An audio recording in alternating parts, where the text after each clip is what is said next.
বাংলাদেশ জাতীয় দলের সাবেক পেসার তাপস বসু আমাদের তাপস দা আজকে একটা স্ট্যাটাস দিয়েছেন, খুব ক্ষুব্ধ একটা স্ট্যাটাস দিয়েছেন। তাপস দা অবশ্য বাংলাদেশের ক্রিকেট নিয়ে বেশ কিছুদিন ধরে ক্ষুব্ধ স্ট্যাটাসই দেয়। তো আজকে সে যে স্ট্যাটাস দিছে সেখানে একটা লাইন এরকম যে আমি অবসর নেওয়া ক্রিকেটারদের চোখে চোখ রেখে বলতে চাই আপনাদের লজ্জা নাই। আমি তাপসদার মতো এইভাবে বলতে পারতেছি না, কিন্তু কথাটা আমি একই রকম বলতে চাই যে আসলে আমাদের ক্রিকেট বোর্ড সিনিয়র ক্রিকেটার কারোরই কি একটু লাজ শরম নাই? এইভাবে একটা দেশের ক্রিকেটের আপনারা আশা করেন যে পাইপলাইন তৈরি হবে? একটা দেশের ক্রিকেট বোর্ডের আয়োজিত যে মূল টি-20 টুর্নামেন্ট, সেই টি-20 টুর্নামেন্টে আপনারা 10-12টা জুনিয়র পটেনশিয়াল খেলোয়াড় যারা এইচপিতে আছে তাদেরকে খেলতে না দিয়ে 8-10 বছর আগে সিন আউট হয়ে গেছে এরকম সব খেলোয়াড় দিয়ে আপনারা এনসিএল টি-20 খেলাচ্ছেন। এইভাবে আপনারা আশা করেন যে বাংলাদেশের টি-20 আগাবে? এইভাবে আপনারা আশা করেন যে আমরা ক্রিকেটে ডমিনেট করব একটা সময়? এইভাবে আমরা আশা করি যে আমরা পাইপলাইন তৈরি করব? যাই হোক, খুব ক্ষোভের স্বরে বলতেছি, ব্যাপারটাও আসলে খুব ক্ষোভের। এই ব্যাপারটা নিয়ে আমি প্রথম কথা বলি যখন এনসিএল টি-20তে আমাদের দুজন সিনিয়র খেলোয়াড় খেলার সিদ্ধান্ত নেন, তখন অনেকেই সেখানে পাল্টা কমেন্ট করছিলেন যে মাত্র দুজন সিনিয়র খেলোয়াড় খেলার সিদ্ধান্ত নিচ্ছে, 100-150 খেলোয়াড় খেলার সুযোগ আছে, তাহলে মাত্র দুজনকে আপনি কেন আক্রমণ করতেছেন? কেন আক্রমণ করতেছে সেই জিনিসটা আজকে দেখেন। আজকে এনসিএল টি-20 শুরু হয়েছে, আজকে সেইটা পুরোপুরি বোঝা যাচ্ছে। আজকে সেই জিনিসটা একটু বলি যে কারা বাদ পড়ে গেল এই টুর্নামেন্ট থেকে এবং কারা এখানে খেলার সুযোগ পাচ্ছে। একটা কথা আছে, গ্রেট মেনস থিঙ্ক অ্যালাইক। তো গ্রেট ম্যান হিসাবে তো কোনোভাবে পড়ি না, অন্তত তাপসদের সঙ্গে তুলনা করার মতো গ্রেট ম্যান তো না। কিন্তু দীর্ঘকাল ধরে যেহেতু ওই যে পাশ থেকে দেখতেছি, তাপসদা তো মাঠে থেকে দেখছে দীর্ঘদিন, এখন দেশের বাইরে থাকে, দেশের বাইরে কোচিং করায়, ফলে সে 16 আনা জানে। আমি একটু ওই যে বাউন্ডারি লাইনে দাঁড়ায় দীর্ঘকাল দেখছি, ওইটার অভিজ্ঞতা থেকে আমার এবং তাপসদা এবং আমাদের অনেক তরুণ সাংবাদিকের বা সিনিয়র সাংবাদিকের চিন্তার এই মিলটা বেশ কিছুদিন ধরে চলতেছে যে এবারের এনসিএল টি-20 নিয়ে আমাদের বোর্ড যেটা করতেছে এটা স্রেফ তামাশা, এটা স্রেফ তামাশা, এটা হতে পারে না। এটা নিয়ে আমরা বেশ কিছুদিন আগে যখন নাম ধরে বলি রিয়াদ মুশফিক এনসিএল টি-20 খেলবেন, এটা খুব গর্বের সঙ্গে আমাদের ক্রিকেট বোর্ড যখন বলল, ক্রিকেট বোর্ডের একজন সিনিয়র ডিরেক্টর এটা মিডিয়াতে বললেন যে আমাদের রিয়াদ মুশফিক এনসিএল টি-20 খেলবে, এটা তো ভাই লজ্জার কথা, আপনি এটা পারলে লুকায় রাখেন। এই জিনিসটা বললো, তখন আমরা সমালোচনা করলাম। আমি কন্টেন্ট করছি, কিন্তু আমাদের জুনিয়র জার্নালিস্টদের দেখছি ফেসবুকে লিখতে, কেউ কেউ যার যার মিডিয়াতে রিপোর্ট করছেন, সিনিয়ররাও এটা নিয়ে রসিকতা করছেন, টিটকারি করছেন এবং রিপোর্ট করছেন যার যতটুকু করণীয়। সে সময় আমাদের দর্শকদের ভেতর থেকে একটা কাউন্টার ছিল।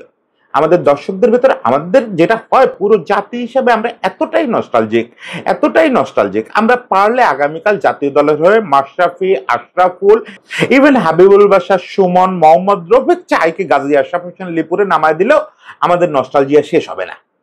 আমাদের একবার মাথায় যে নামগুলো ঢুকে যায় যে এরা আমাদের বড় তারকা, ওরা যে বুড়ায় গেছে, হাঁটতে পারেন না, কবরে পা একটা রাখে ফেলছে, এটা আমরা মানতে রাজি না।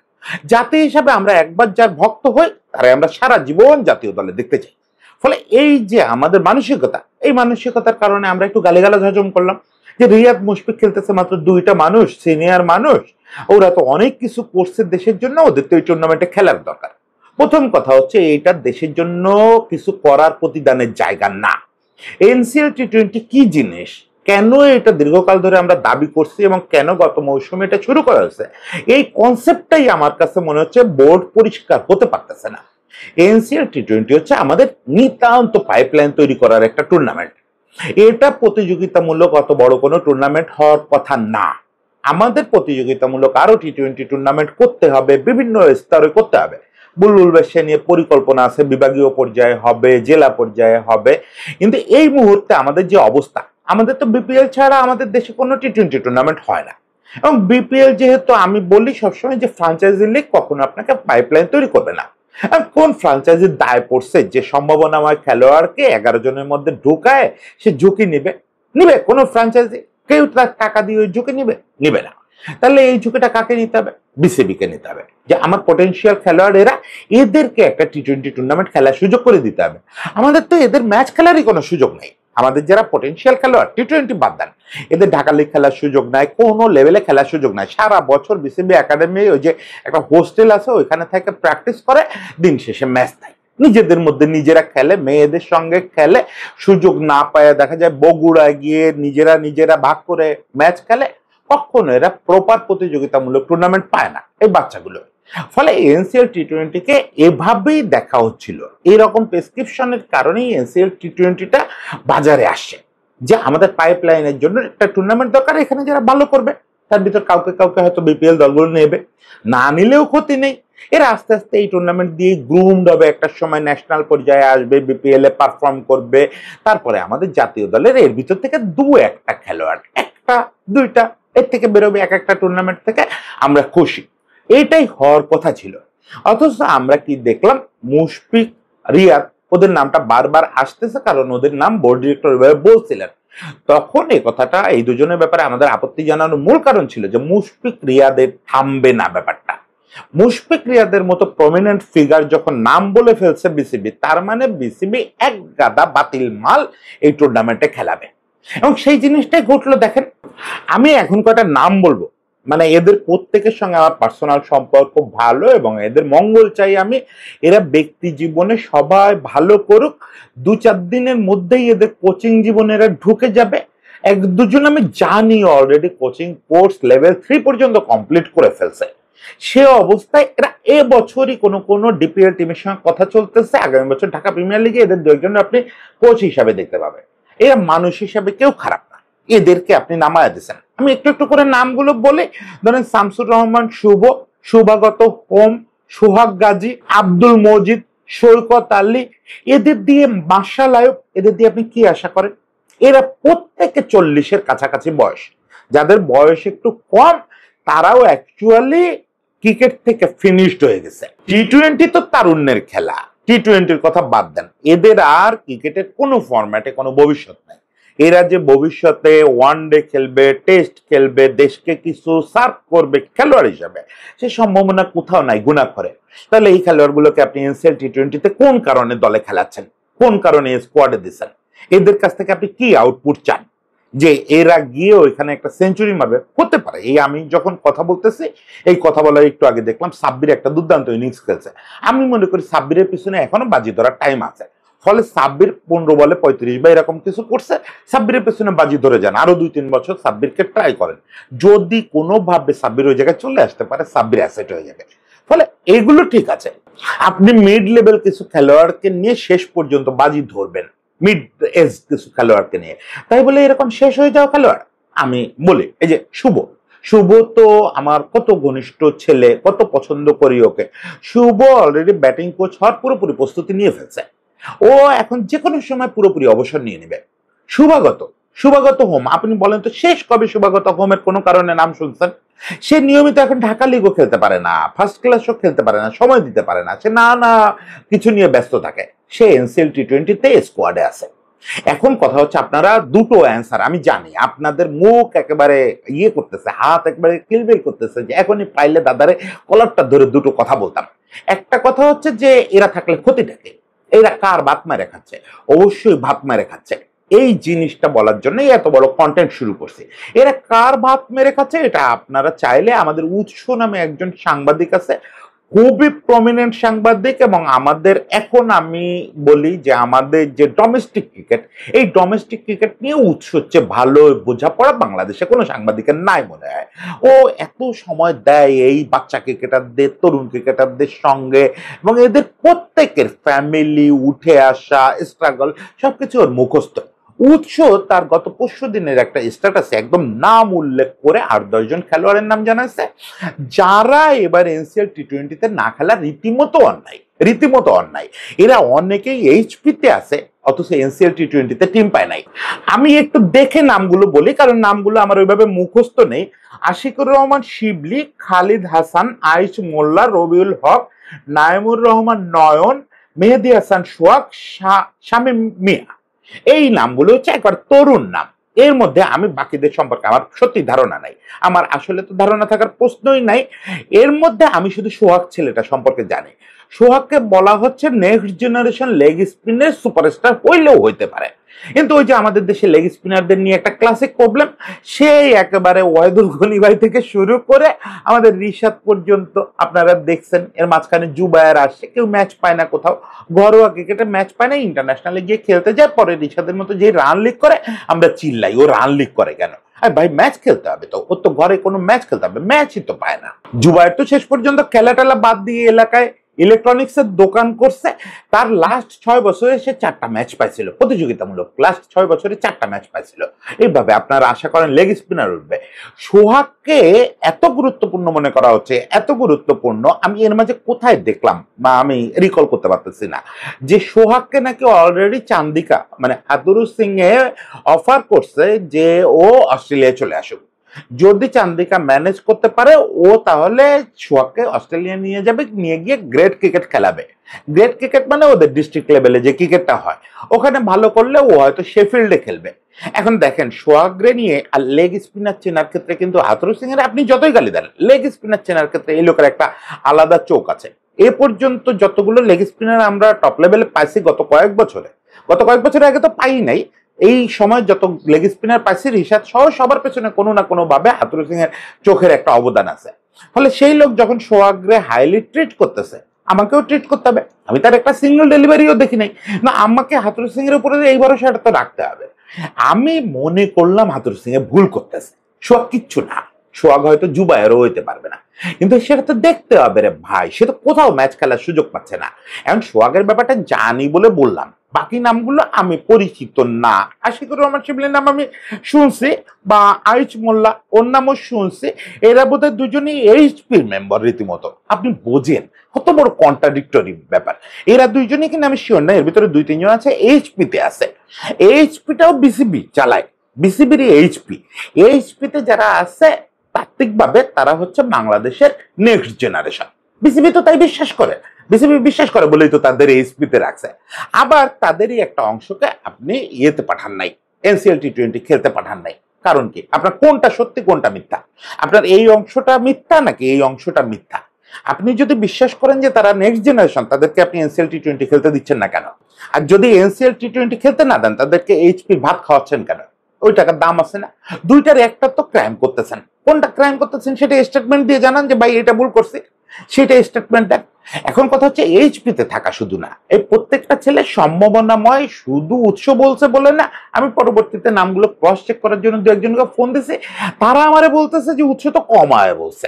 আমাকে অন্য একজন জার্নালিস্ট বললো যে এইরকম খেলোয়াড় বাদ পড়ছে কমপক্ষে 15 জন, যাদের অবশ্যই এবার এনসিএল টি20 খেলা উচিত ছিল। দেখেন তাহলে প্রথম ডিজাস্টারটা যেটা আমরা শুরুতেই শঙ্কা করতেছিলাম যে সমস্যাটা মুশফিক রিয়াদ না, সমস্যাটা হচ্ছে আমি তো 6-7 জনের নাম বললাম যাদের সবাইরে আপনারা চেনেন, এছাড়াও আমি আপনি পরিষ্কার তারকা না, 5-7 বছর আগে ন্যাশনাল ক্রিকেট থেকে পুরায় গেছে এরকম আরো 7-8 জন খেলোয়াড় এনসিএল টি20 খেলতেছে, যারা কখনোই টপ লেভেল স্টার হয় নাই, মানে তাদের তারুণ্যেও তারা ভবিষ্যৎ ছিল না, তারাও খেলতেছে। কেন খেলতেছে? এখন আমি জানি আপনাদের শেষ আর্গুমেন্ট এখনো ওয়েট করতেছে, ওই যে বলছি যে কলার ধরার অপেক্ষা আছেন, যে কলার ধরতে পারলে এটা বলতাম, সেটা হচ্ছে এদের সঙ্গে খেলে শিখবে। প্রথম কথা হচ্ছে যাদেরকে জায়গা দিতে গিয়ে আমি মাঠের কাছেই যাইতে পারতেছি না, সে জায়গাতে আমি শিখবো কি করে? আমি তো বগুড়ায় যাই নাই, আমি তো রাজশাহীতে যাই নাই, আমি তো সিলেটে যাব না। যে বাচ্চাগুলো বাদ পড়ছে ও বাচ্চাগুলো তো ঢাকায় আটকে আছে বা যার যার জেলায় আটকে আছে, ওরা কি ওখানে গিয়ে নাকি ফোন করবে ইয়েরে, এই মজিদ রে বা শুভাগত রে, যে ভাইয়া আপনি কেমন খেললেন একটু বুঝায় বলেন তো, আপনার এক্সপিরিয়েন্সটা একটু ফোনে শুনি বা দেখে একটু বোঝার চেষ্টা করবে, এভাবে ওরা শিখবে? এটা তো কোনো কথা হইতে পারে না। যার খেলে শেখার কথা তারে আপনি বাড়ি পাঠায় দিয়ে, যার বুড়ো হয়ে গেছে, যার কোচিং করানোর কথা, তারে খেলায় বলতেছেন যে ওর কাছ থেকে শিখবে। দ্বিতীয় কথা হচ্ছে যে ওর কাছ থেকে শিখতে, এদের কাছ থেকে শিখতে যদি ধরে নেই যে ওকে যারা বাদ পড়ছে ওদেরকে আপনারা বিবেচনায় নিতে চান না, মাঠে যে তরুণরা আছে এই তরুণদের দিকে আপনাদের চোখ, এই তরুণরা যাতে রিয়াদ, মুশফিক, শুভাগত, তারপর সৈকত, মজিদ এদের কাছ থেকে শেখে, সেটা হচ্ছে আপনাদের চাওয়া। সেই চাওয়াটা এভাবে কেন মেটাইতে হবে? এদেরকে, এরা তো দীর্ঘকাল ধরে বিসিবির সঙ্গে আছে, কয়েকজন বিসিবির বেতন, অনেকে বিসিবির বেতনভুক্ত ছিল লম্বা সময়, আপনারা এদেরকে কাজে লাগান। আপনারা বিভিন্ন দলের সঙ্গে এদেরকে ট্যাগ করে দেন, কাউরে ব্যাটিং কোচ বানান, প্রত্যেকের অলমোস্ট প্রত্যেকের কোচিং কোর্স করা আছে, মিনিমাম লেভেল 1 প্রায় সবার করা আছে। আর টেস্ট ক্রিকেটারদের তো লেভেল 1 লাগে না। ফলে এদেরকে আপনি বিভিন্ন দলের সঙ্গে সহকারী কোচ, ব্যাটিং কোচ, মেন্টর এভাবে দিয়ে দেন, দিয়ে দিয়ে তাদের অভিজ্ঞতা কাজে লাগান। খেলে কেন শিখাইতে হবে? বৃদ্ধ বয়সে খেলে কেন শিখাইতে হবে? এখন ধরেন ইন্ডিয়া সিদ্ধান্ত নিলে এবার রঞ্জিতে তারা যে তরুণরা, এবার তো এখন তো নিয়ম হচ্ছে যে ইন্ডিয়ান ন্যাশনাল টিমের খেলোয়াড়দের যদি ন্যাশনাল টিমের খেলা না থাকে রেস্ট পাবে না, তাদেরকে রঞ্জি খেলতে হবে। এখন এই যে সূর্যা কুমার তোমার তরুণরা যখন রঞ্জি খেলতে যাবে, তাহলে ইন্ডিয়ান ক্রিকেট বোর্ড এরকম একটা সিদ্ধান্ত যদি নেয় যে সচিন, সৌরভ ওদেরকেও রঞ্জিতে পাঠিয়ে দিব, কারণ ওদের সঙ্গে খেলে সূর্যা কুমার যাদবরা শিখবে যে ক্রিকেট কেমনে খেলতে হয়। এসব আজগুবি কথার কোনো অর্থ আছে? অবশ্যই তাদের কাছে শিখতে হবে। অবশ্যই আমাদের রিয়াদের কাছ থেকে অনেক কিছু শেখার আছে, আমাদের তরুণদের। মুশফিকের কাছ থেকে অসম্ভব শেখার সুযোগ আছে। মুশফিকের মতো টেম্পারামেন্ট, মুশফিকের মতো ক্লাস বাংলাদেশ কয়টা খেলোয়াড় শো করতে পারছে? অবশ্যই ওর কাছ থেকে শিখতে হবে, অবশ্যই শিখতে হবে। ইভেন শুভাগত আমার এত পছন্দের অলরাউন্ডার, শুধুমাত্র মানুষের ট্রলে আজকে শুভাগতরে আপনারা খুব পছন্দ করতেছেন, খুব স্পেস দিচ্ছেন, আর এই ছেলেটার ক্যারিয়ারই শেষ হয়ে গেল ট্রলের জ্বালায়। এই ছেলেটা খুবই সম্ভাবনাময় ছিল এবং বাংলাদেশে একটা লম্বা সময় পর্যন্ত একমাত্র জেনুইন টার্নিং বোলার ছিল, জেনুইন টার্নার ছিল। সেই সঙ্গে ব্যাটে খুব ভালো রান ছিল। শুভাগত ক্যারিয়ারটা ফ্লাওয়ারিশ করতে পারে না। আমি স্টিল বিশ্বাস করি বাংলাদেশের তরুণ অলরাউন্ডার যারা আছে, স্পিনিং অলরাউন্ডার, তাদের জন্য শুভাগত অ্যাসেট। তাদের প্রত্যেকের সঙ্গে শুভাগত একটা করে সেশন কাটালে অনেক উপকার হবে। এরকম সবাই, শুভ, শামসুর রহমান শুভ, ওরও অনেক কিছু দেওয়ার আছে। হি ওয়াজ এ ক্লাস ব্যাটসম্যান এবং ও অলরেডি বোধহয় লেভেল 3 করে ফেলছে, ওরও অনেক কিছু দেওয়ার আছে। এদের প্রত্যেকটা ট্যাগ করেন না ভাই, কিছু টাকা দেন, ওদেরকে কিছু পেমেন্ট করেন, পেমেন্ট করে বলেন যে বাবারে NCL T20 বাচ্চারা খেলবে, তোরা একটু দেখভাল কর। তাদের ড্রেসিং রুম শেয়ার হবে, ড্রেসিং রুমে এটিকেট শিখবে। আমি বলি যে বড় খেলোয়াড়দের বুট বাঁধা দেখলেও অনেক কিছু শেখা যায়। শিখবে তো, সেটা তো এইভাবে শিখবে, সেটা তো বৃদ্ধ বয়সে তাদের মাঠে নামায় শিখাইতে হবে না। যেখানে আপনার দরকার তরুণ খেলোয়াড়দের ম্যাচ এক্সপোজার, সেখানে আপনি বৃদ্ধ খেলোয়াড়দের ম্যাচ এক্সপোজার দিয়ে শিখাইতে যাচ্ছেন। এর কোনোটা সায়েন্টিফিক না। এক গাদা খেলোয়াড়কে, তরুণ খেলোয়াড়কে বাইরে বসায় রাখা সায়েন্টিফিক না। এদেরকে মাঠে নামায় শেখানোর যে আজগুবি কথা বলতেছেন, এটা সায়েন্টিফিক না। ফলে কি হচ্ছে, আমরা টোটালি পাইপলাইন তৈরির যে প্রক্রিয়ার কারণে NCL T20 কথা বলতেছিলাম, সে পুরো প্রক্রিয়াটা ধসে পড়ছে। এবং দেখেন আরো কত আজগুবি হতো। খুবই সৌভাগ্যবশত এই সময় আমাদের এশিয়া কাপ চলতেছে, মানে আমাদের T20 তাত্ত্বিকভাবে, আবার বলি থিওরিটিক্যালি, সেরা যে 15 জন খেলোয়াড় তারা তো এই মুহূর্তে দেশে নাই, তারা তো সবাই হচ্ছে আরব আমিরাতে। ফলে তারা যদি এখানে থাকতো এখন দেশে, তাহলে এখান থেকে আরো 15টা তরুণ বাদ পড়তো। এদের কিন্তু কেউ বাদ দিত না। মানে এরকম একটা ব্যাপার হয়েছে যে আমরা ঘুরে ফিরে আমরা আর মামাদার মধ্যে আটকে থাকবো, এর বাইরে আমরা বেরোবোই না। আমরা তরুণদের চেকই করব না। শুধু তরুণদের কেন, একটু সামান্য একটু এক্সপোজার পাইছে, জাতীয় দলে খেলে ফেলছে, এরকম একটা তরুণ ছেলেকেও আপনারা পুরো ছিটকায় দিলেন। মুনিম শাহরিয়ারের কথা বলতেছি। মুনিম শাহরিয়ার দেখেন কি একটা ড্রামাটিক ক্যারিয়ার, আসে ঘরোয়া লিগে মাত্র একটা দুটো সিজন ফাটায় দিল। ফাটায় দেওয়ার পরে মুনিম শাহরিয়ারকে আমরা সাংবাদিকরা একটু বেশি বেশি লেখালেখি করছিলাম, বেশি বেশি বলছিলাম, এটা সত্যি। কিন্তু যাই হোক, নির্বাচকদেরও তো বিবেচনা থাকতে হবে। মুনিমরে রাতারাতি জাতীয় দলে নেওয়া হলো। জাতীয় দলে নেওয়ার পরে মুনিম যথারীতি ক্লিক করলো না। তারপরে মুনিম গত 1.5 সিজন ধরে কোথাও খেলারই সুযোগ পায় না। ঢাকা লিগের দল পায় না, NCL এ দল পায় না, BCL এ দল পায় না, এমন একটা অবস্থায় ছেলেটা এখন না খেলে শেষ হয়ে যাওয়ার মতো অবস্থা আছে। শেষ ভরসা ছিল এই NCL T20, কারণ মুনিম মূলত মার্কুটে ব্যাটসম্যান এবং আমাদের টপ অর্ডারে যেরকম ঝড় আমরা আশা করি সেটা। আমি বলতেছি না যে মুনিম আবার ফিরে আসবে, ফিরে এসে পারভেজ ইমন বা তামিমের জায়গা নিবে, আমি স্বপ্ন দেখাতে চাচ্ছি না। কিন্তু আপনার তো জাস্টিস করতে হবে ওর প্রতি, আপনার তো জাস্টিস করতে হবে। ওর পিছনে আপনি ইনভেস্ট করছেন, একটা টাকা হইলো ওরে ন্যাশনাল টিমে ডাকছেন, ওর পিছনে ইনভেস্ট করছেন, ওরে আপনার ন্যাশনাল জিমে ঢুকতে দিচ্ছেন, ন্যাশনাল স্ট্রাকচারের সুযোগ দিচ্ছেন। ফলে ওই ইনভেস্টমেন্টটার জন্য আপনার জাস্টিফিকেশন করে যেতে হবে, ওকে ওই জাস্টিসটা দিতে হবে। সেই জাস্টিস আপনি কিভাবে দিবেন? আজকে আপনি টুর্নামেন্ট থেকে বাদ দিয়ে দিবেন? কোনো স্কোয়াডে সে নাই। এইভাবে আজ যাই হোক, মানে আমি ভাবছিলাম যে এখন তো এই স্ট্রাকচারগুলো বোঝা সবচেয়ে বড় বাংলাদেশি পণ্ডিত, উনি বাংলাদেশে না থাকলেও বলবো, থাকলেও বলবো, বুলবুল ভাই এখন BCB প্রেসিডেন্ট। এবং এই বোর্ডে কয়েকজন মানুষ আছেন যাদেরকে আমি মনে করি যাদের ক্রিকেট জ্ঞান গম্যে যে কোনো সমালোচকের চেয়ে ভালো। আমরা তো ধরে নেই যে সমালোচকরাই বেশি বোঝে, কিন্তু সমালোচকদের যে কাউরে এরা ওই যে আমি কথায় কথা বলি ট্যাবলেটের মতো গুলে খেয়ে ফেলার ক্ষমতা রাখেন। ফাহিম ভাই আছেন, আকরাম ভাই আছেন, অনেকেই আছেন, আর বুলবুল ভাইয়ের মতো মহিরু আছে। তাদের হাত ধরে যখন এই ধরনের ছেলে মানুষ এবং আনসাইন্টিফিক ঘটনা ঘটে, তখন সেটা নিয়ে কথা বলতেও না লজ্জা লাগে। তখন আসলে তাপসদার মতোই বলতে ইচ্ছা করে, যে তোমাদের চোখে চোখ রেখে বলতে ইচ্ছা করে, তোমাদের লজ্জা করে না? যাই, সবাই ভালো থাকবেন। এত নিষ্ঠুরভাবে বলতে চাই না, তারপরে তার নিষ্ঠুরভাবে বলছে। আপনারা সবাই ভালো থাকবেন। শেষ পর্যন্ত যেভাবে হচ্ছে এভাবে অন্তত NCL T20টা যাতে সফল হয় সেই প্রার্থনা থাকলো। সবাই ভালো থাকবেন।